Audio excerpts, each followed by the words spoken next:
ইংরেজি সাহিত্য ও south Asian স্টাডিজে PhD, Loreto কলেজে ইংরেজির শিক্ষিকা, লেখক এবং অনুবাদক ডক্টর জুলি ব্যানার্জি মেহতা। তাকে আমি অনুরোধ করছি কিছু কথা বলার জন্য। তিনি আজকে আমাদের এই অনুষ্ঠানে আছেন, আমরা ভীষণ খুশি। আমি অনুরোধ করছি তিনি যেন কিছু কথা বলেন। আমার আগে শোনক, আমার ঠিক আগে শৌনক, সমিতা, আরো যে কয়েকজন বলেছেন, এদের বাংলায় যা পারদর্শিকতা তার নখের চোখ আমি নয়। 40 বছর বাইরে পড়িয়েছি, লিখেছি এবং ইউনিভার্সিটি অফ টরন্টোতে ইংলিশই পড়িয়েছি। আমাকে মাফ করে দেবেন, কিন্তু আমি ইংরেজিতেই আপনাদের সঙ্গে আনাগোনাটা করবো বলে ঠিক করেছি। আমি সমিতার সঙ্গে আমার পরিচয় ঠিক 10 বছর আগে, ইনফ্যাক্ট এক্স্যাক্টলি 10 years, 2014 আমরা ফিরে আসি। আমার মার তখন ডিমেনশিয়া। খুবই অসাধারণ কিছু নয়, কিন্তু প্রথম দিন থেকেই মনে হলো there is a certain element in this newfound friend that is at once a bomb blast.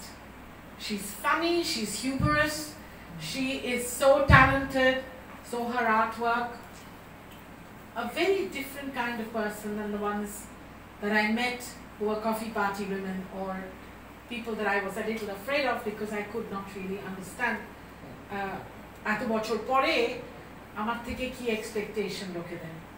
Anyway, to cut a long story short, one of the first things she told me was, Julie, জানিস আমি যখন ওর art দেখে বলেছিলাম each of these portraits of women, আর সেই সময় Shonak, if you remember, since you know her art so well, she was going through a phase of the empowerment of women.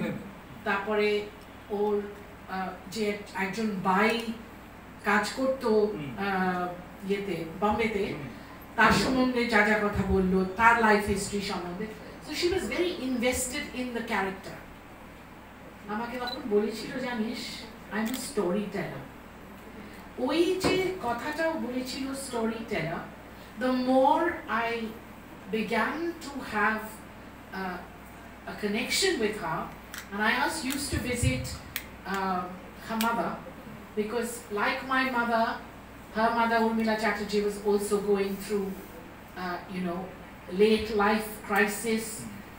We shared a doctor, we shared stories, it was almost as if there was a connection of two sisters. তখন আমি কথায় কথায় ওকে একদিন বলেছিলাম যে তোর এই যে burst of life, whether it's sad, whether it's hopeful, whether it's got a glimmer of hope, or whether it's confusion, you are very empowered to tell a story which is got the human condition in focus. এটা কখনো ছাড়িস। তারপরে তো my mother passed away, her mother passed away. Then I found that her art was going through an evolution.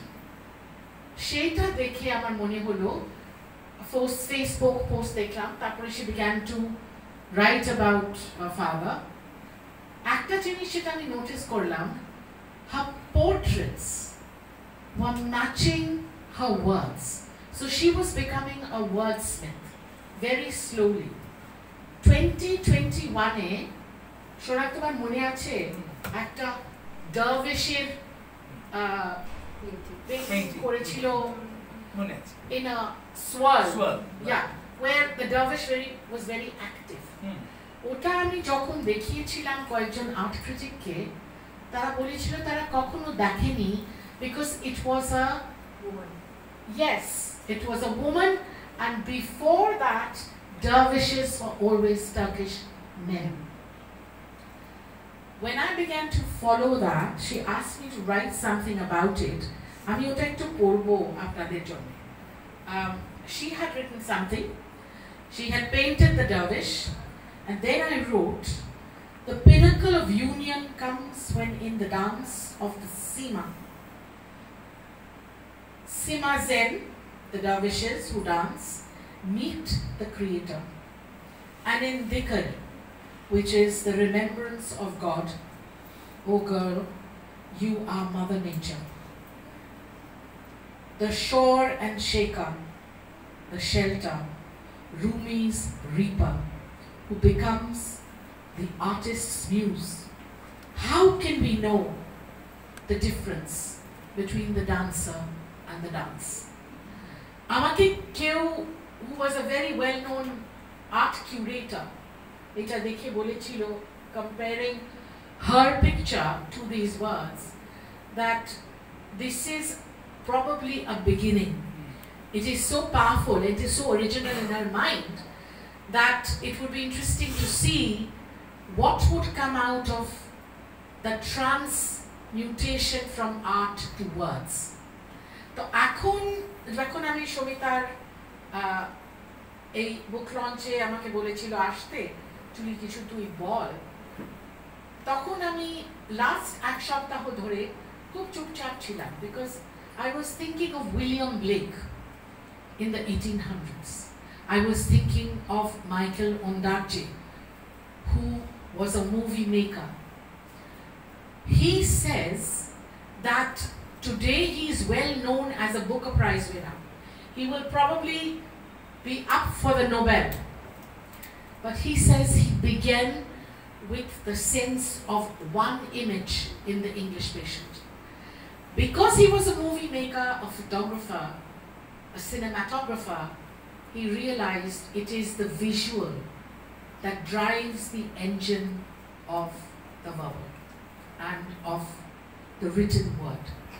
Amra jodi bhabi of any great author, jodi Sharat Chandra kotha bhabi, Bankim Chandra kotha bhabi, very much Rabindranath Tagore, Abanindranath Tagore, look at the contemporary writers.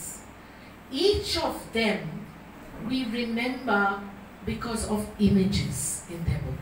Kichu ekta amader chokher samne bhaste thake after we have put away the book on the shelf. So amar bolar kotha holo that I think Shobita has done something very original. She has amra boli translation, the word, you know, onubad. It doesn't mean from just one language to the other. It means a crossing over. So I think it is quite wonderful. If you look at the two genres academically, there's much to be explored. Ei jinishta, jeta you can't really put a finger on it, but you can see it happening. This is my work, this is what I do. And I must say, Shomita, you are in no way finished your job. You've got a long way to go. Yes. And Absolutely. we expect with your art, you will keep making us happy and Pratik Basu proud, because he knows the written word so well. And I'm sure that we're going to read many more books. Fantastic. আচ্ছা, আমি না এখানে বসে একটা কথা বলি, doctor Banerjee Mehta যেটা বললেন যে সমিতার ছবির কথা, যে সেই পরিপ্রেক্ষিতে একটা কথা বলি। আমি যেহেতু আর্ট কিউরেটার, আমার সব প্রদর্শনীতেই কম বেশি সমিতাদির ছবি রাখার সুযোগ এসেছে আমার। তো আমাদের একটা এক্সিবিশন হয় আর্ট সেকারে, সেখানে আমরা সবাই যাই, বছরে একবার হয় শীতকালে। তো সেইখানে বেশ বছর 5-6 আগের কথা, একটা ছবি ছিল যেটা আমরা ও স্টুডিও ছিল সেখান থেকে খুলে নিয়ে গেছিলাম, দ্য ফকির। Yes. ফকিরের ছবিটা ওখানে রাখা ছিল, আইকনিক ছবিটা। আমার ওটা ছবিটা দেখে খুব শম্ভু মিত্রের কথা মনে হতো, যদিও সেটা একেবারেই শম্ভু মিত্র নয়, যাই হোক। তো এবার ছবিটা রাখা আছে। প্রথম দিন একজন ভদ্রলোক, তিনি শিল্প সংগ্রাহক, তিনি এসেই কোনো কারোর নাম না জিজ্ঞাসা করেই ছবিটা কিনে নিলেন। সেটা বড় কথা নয়, ওরকম অনেক ছবি ওর বিভিন্ন সংগ্রাহক হয়তো সংগ্রহ এত বছরে অনেক করেছেন, সেটা কথা না। কথা যেটা, যে দুজন আর্টিস্ট এসে আমায় জিজ্ঞেস করেছিল কে এঁকেছে। তো তখন আমি বললাম এর আর্টিস্টের নাম, ও একজন ভদ্রমহিলা এঁকেছেন। কেন? না ভদ্রমহিলার বেশ তুলিতে মাস্তানি আছে তো। আচ্ছা, আর একদিন আমাদের খুবই প্রিয় বন্ধু, আমি নামটা উল্লেখ করছি না, এটা তার আগের বছর, একটা ছবি ছিল খানিকটা একটা ফরাসি ধরনের, একটা মেয়ের মুখ, সেটা আগে উনি যাচ্ছিলেন ওখানে হাঁটতে হাঁটতে, খুব নাম করা একজন শিল্পী, দেখে বললেন শোনো এটা কার ছবি? তো হ্যাঁ, ছবিটা আঁকতে জানে, এর কম্পোজিশনটা খুব ভালো। তখন তার সঙ্গে ওর পরিচয় হয়নি, এখন ও তাকে খুব ভালো করে চেনে।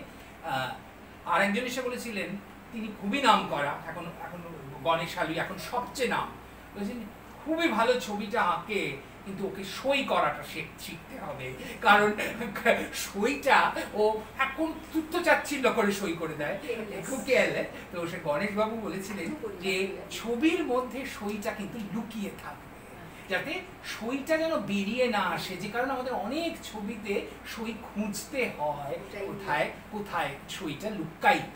তো এই তিনটে কথা বললাম, যেহেতু এটা হচ্ছে শোনো, খুব অবভিয়াস করে করতে হয় না সইটা, আর আমার অবভিয়াস না হওয়ার এটা হচ্ছে যে আমি সই করিই না। হ্যাঁ হ্যাঁ, এটা একটা ভালো, কিন্তু সই করলে তুমি যেটা এটা করে দিলে সেটা ওনার মনে হয়েছিল। তো Pratik, you're not allowing her to sign enough checks. That could be a strong reason. এই গল্পটা পড়ার একটা পড়বার আগে একটা ছোট কথা বলা ভালো। এই গল্পগুলো যখন লিখছিল আমার সঙ্গে রোজ এই গল্প নিয়ে কথা হতো তা নয়, কিন্তু প্রত্যেকটা গল্পে নিজস্ব একটা স্বর আছে, একটা সুর আছে। এই গল্প প্যারিস কাপুর গল্পটা আমরা অনেকেই জানি, যারা ওর বাড়িতে সন্দেহ আড্ডায় যোগ দিয়েছে অনেকেই এই প্যারিস কাপুর গল্পগুলো জানেন, কিন্তু প্যারিস কাপুর গল্পটা যে ও এত সার্থকভাবে লিখতে পারবে সেটা নিয়ে আমার একটা হলেও সংশয় ছিল, কারণ এই গল্পটা হচ্ছে একটা অদ্ভুত ঘরানার গল্প। সেই ঘরানার সঙ্গে আমি খুব নিবিড়ভাবে যুক্ত। এটা হচ্ছে নবনীতার ঘরানা। এই ঘরানা আর কেউ লেখেননি। তার গল্পে বারে বারে এসেছে বসন মামা, প্রাণবিন্দু বাবু, সেজ পিসিমা, মেজ মাসিমা, তার যেটা আশেপাশের জগৎ। আমি যেহেতু ওই বাড়ির খুব কাছের একজন, তাই আমার সেই অনেকগুলো মানুষকে দেখারও সুযোগ হয়েছে। দীপঙ্কর মামা, তাকে আমরা খুব ভালো করে চিনতাম। দীপু, তার সঙ্গে নবনীতাদির সারা দিন ঝগড়া হতো, কিন্তু দীপুকে না হলে তার চলতো না। প্যারিস কাপুর গল্পে সমিতাদি যে ওই ব্যাপারটাকে আনার চেষ্টা করছে, একটা বৈঠকি একটা মেজাজ, সেটা আপনারা একটু আমি আপনাদের চুম্বক পড়ে শোনাচ্ছি। প্রথম পর্ব যেটা আবির্ভাব। বাবা মা তখন বিদেশে, ফোনে বললেন যে ওদের খুব পুরনো এক বন্ধু 40 বছর পর ফ্রান্স থেকে দেশে আসছেন, ওরা এখানে থাকলে ওদের সঙ্গে গড়িয়াহাটের বাড়িতেই থাকতেন। আমরা কি তাকে আমাদের কাছে রাখতে পারবো? দিন 15 থাকবে। আমরা রাজি হয়ে গেলাম। আমাদের কোনো অসুবিধে তো নেই, আমরা দুজনেই শুধু থাকি আমাদের ছোট্ট ফ্ল্যাটে। শোনা গেল যে তিনি দেশে আসছেন দীর্ঘ 40 বছর পর, কিন্তু একলা, অর্থাৎ ফরাসি স্ত্রী এবং ছেলে মেয়ে আসছে না। একে পারিবারিক বন্ধু, তাতে অনেক দিন পর কলকাতা ফিরছেন, রাস্তাঘাট হয়তোবা ভুলে গেছেন। উনি বললেন দমদমে নেমে সোজা YMCA তে গিয়ে অপেক্ষা করবেন আমার স্বামীর জন্য। অফিস ফেরত দীপক YMCA থেকে তুলে বাড়ি নিয়ে আসবে তাকে। আমরা সেই সময় সদ্য বিবাহিত। তখনকার দিনে মোবাইল ফোন আমাদের জীবনে আসেনি। আমাদের একমাত্র ভরসা ছিল কুৎসিত সেই যন্ত্রটা। তার কারণেই কত যে ভুল বোঝাবুঝি, কত কিছু শুনতে না পাওয়া, কত লং ডিস্টেন্স কলে প্রাণপাত করে চেঁচানো, এসবের শিকার ছিলাম তখনকার দিনে আমরা।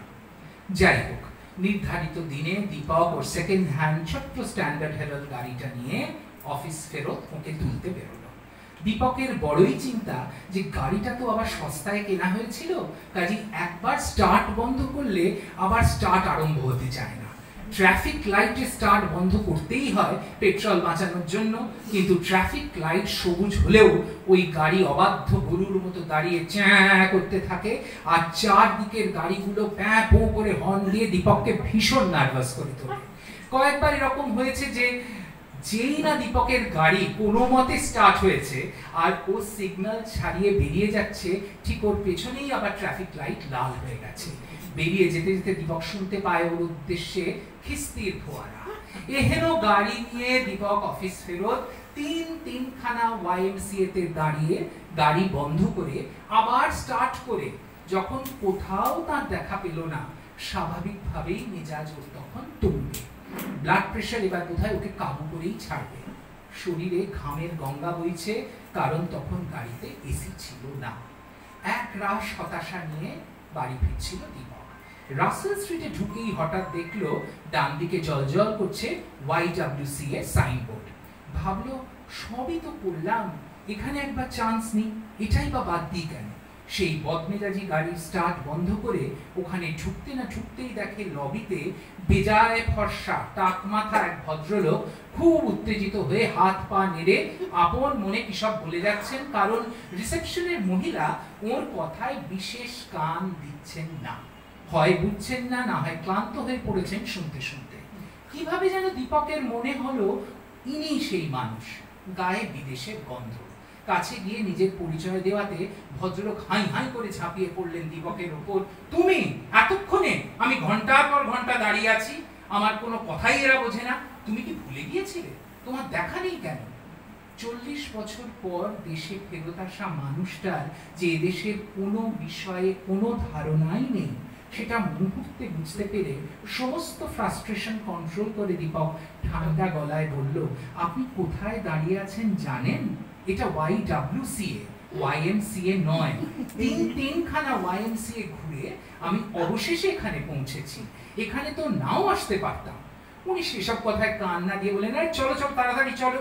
বাড়ি ফেরার পথে পরে দীপক আমাকে বলেছিল যে ঠিক কি কারণে উনি YWCA তে পৌঁছে গেছিলেন সে রহস্য উদ্ঘাটন হয়নি, কারণ উনি সারাক্ষণই উত্তেজিত অবস্থায় কিছুটা নিজের মনে, কিছুটা দীপকের উদ্দেশ্যে ফরাসি বাংলায় অনেক কিছু বলছিলেন এবং প্রশ্ন করছিলেন দীপকের ধারণা যে সম্ভবত সেই তীরগুলো দীপকের উদ্দেশ্যে ছিল না। নিজের স্ত্রীকে মনে মনে নালিশ জ্বালাচ্ছিলেন কলকাতার বিষয়ে। বাড়িতে আসার পর তাকে যে আদর আপ্যায়ন করব সে সুযোগ পেলাম না। চা কফি বা শরবত খাওয়াবো না সোজাসুজি রাতের খাবার দিয়ে দেবো, কিছুই বুঝতে পারছি না, কারণ তিনি হাত পা নেড়ে ঘরের এদিক থেকে ওদিক ঘোরাফেরা করছেন আর কথায় কথায় বলছেন ট্রমাটাইজ ট্রমাটাইজ। মাথার পেছনে যে কটা চুল বেঁচে আছে সেগুলো ধরে টানাটানি করতে লাগলেন। তারপরের দিন সকালে দীপক অফিসে বেরিয়ে যাওয়ার পর আমি মানুষটির সঙ্গে এবারে একা। একাধিক ফ্রাইডে, একাধিক টোস্ট, মাখন, চিজ, জ্যাম, মার্মালেড দিয়ে তার সঙ্গে 2 কাপ চা খেয়ে তিনি বসলেন আমার সঙ্গে পরিচয় করার জন্য। সেই প্রথম মনে হলো অনিশ মুখোপাধ্যায়ের উত্তেজনা একটু যেন কমেছে। রাতের ঘুমটা তাহলে ভালোই হয়েছে, যাক বাঁচা গেল। যেন একটা পরিতৃপ্তির হাসিও দেখলাম, কিন্তু সেই হাসি যে অতটাই ক্ষণস্থায়ী হবে কে তা ভেবেছিল? উনি উঠে নিজের ঘরের দিকে গিয়েছিলেন বোধহয় সিগারেটের প্যাকেটটা আনতে, হঠাৎ প্রবল একটা বোমা ফাটলো। চেঁচাতে চেঁচাতে বেরিয়ে এসে বললেন, ও কে আমার ঘরে? কে ওটা? Who is that man? আমি ঘাবড়ে গিয়ে বললাম, সে কি, আপনার বাথরুমে কে ঢুকবে? এখানে তো কেউ নেই। পর মুহূর্তেই মনে পড়লো যে বাথরুম পরিষ্কার করার জন্য আমাদের কাজের ছেলেটা ঢুকে থাকতে পারে। আমি বললাম, আরে ও তো আমাদের কাজের ছেলে, বাথরুম সাফ করতে ঢুকেছে। না না, ওকে বেরোতে বলো এক্ষুনি, এই মুহূর্তে। কেন, কি হলো, কি করেছে ও? আমি খুবই কনফিউজড হয়ে জিজ্ঞেস করি। মদিও মদিও, ও আমার সমস্ত জিনিসে হাত দিয়ে দিয়েছে। আরে বাবা, ওটাই তো ওর কাজ। না না, আমার আফটারশেভ লোশন, টুথপেস্ট, টুথব্রাশ সবকিছু সরিয়ে রেখেছে। কি মুশকিল রে বাবা, সরিয়ে রাখেনি, সরিয়ে পরিষ্কার করছে। আমার গলায় ততক্ষণে ঝাঁঝ। মদিও মদিও, আমাকে এখন সবকিছু ডেটল দিয়ে ধুতে হবে। এখানে চারিদিকে জার্মস কিলবিল কিলবিল করছে। গরিব দেশ, সবকিছু ইনফেকশনে ভরা। কি সাংঘাতিক ব্যাপার হতে পারে, তুমি বুঝতে পারছো? এতক্ষণে আমি ব্যাপারটা বুঝলাম এবং ওনাকে শান্ত করলাম। বললাম যে আমি সব ডেটল দিয়ে ধুয়ে দেবো, কাল থেকে ও কিচ্ছুতে হাত দেবে না। সেদিন রাত্রে আমরা স্বামী স্ত্রী ঠিক করলাম যে ওকে কোনোভাবেই উত্তেজিত করা যাবে না, কারণ উনি ভীষণ নার্ভাস টাইপের মানুষ। বিদেশ থেকে এসে কলকাতার কোনো কিছুর সঙ্গেই অ্যাডজাস্ট করতে পারছেন না। মানুষটার এখানেই জন্মকর্ম, কিন্তু 40 বছরে কি মানুষ এত পাল্টায়? 40 বছরে একবারও কাউকে দেখতে আসেননি কেন? বাবা মা ভাই বোন কেউ ছিল না ওর, আমরা বুঝে উঠতে পারি না। নমস্কার। খুবই সুন্দর হচ্ছে, আর আমি এখানে আসতে পেরে আমার খুব ভালো লাগছে। যার বই আমরা শুনলাম, অনেকখানি শুনলাম গল্প, খুব ভালো লাগলো। সৌনক খুব ভালো পড়েওছে গল্প, এত সুন্দর পড়েছে, লেখাটা তো সুন্দর ঠিকই কিন্তু পড়েওছে খুব সুন্দর। আর আমি কি বলবো, সমিতা বাসু উনি আমার ননদ বা বোন যাই বলি।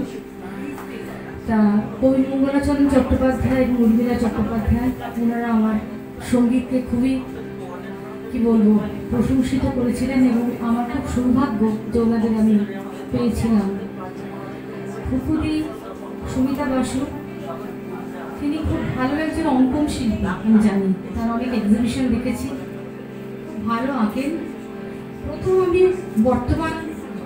শারদীয়া বর্তমান যাকে বলি, ঠিক আছে বলছি, শারদীয়া বর্তমানে ওনার একটি লেখা পড়েছিলাম, খুব ভালো লেগেছিল। কিন্তু আজকে ওনার একটি গল্প বা বই প্রকাশিত হবে, পড়বো, বাড়ি থেকে পড়বো। আমার মাও খুব ভালোবাসেন পাঠিকা, ওনাকে পড়াবো। কি গান গাই, সিলেকশনটা হচ্ছে আমি বাংলা গান গাই, সব রকমই গান গাই। আজকের থেকে আমার যেটা মনে হলো গাইবার জন্য ইচ্ছা হলো, দেখুন আপনাকে কিরম লাগে। আমার অনেক গুরুদের মধ্যে একজন হচ্ছেন শ্রী জটিলেশ্বর মুখোপাধ্যায়, আমি তার একটি রচনা গাইছি এই অনুষ্ঠানে, আর সমিতা বাসুকে ভেবেই এই গানটি আমি সিলেক্ট করেছি।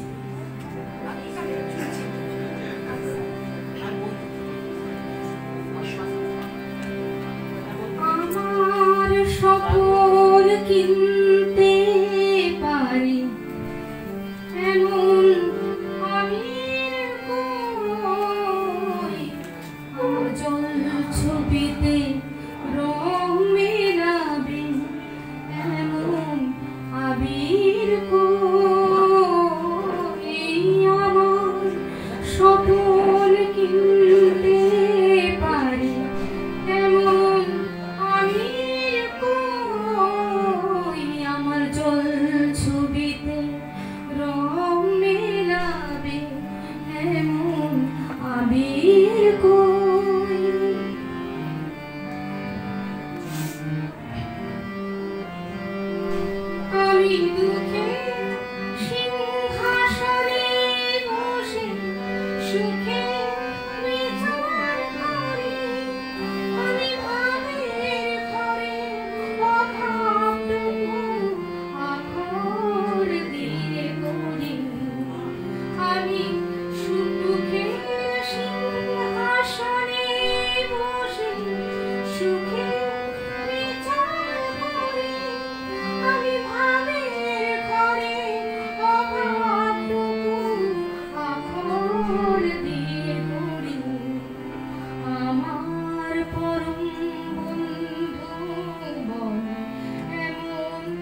থাকি এমন শিবির কই আমার জল ছবিতে রং মেলাবে এমন আবির কই আমার স্বপন কিনতে পারি এমন আবির কই আমার জল ছবিতে রং মেলাবে এমন আবির কই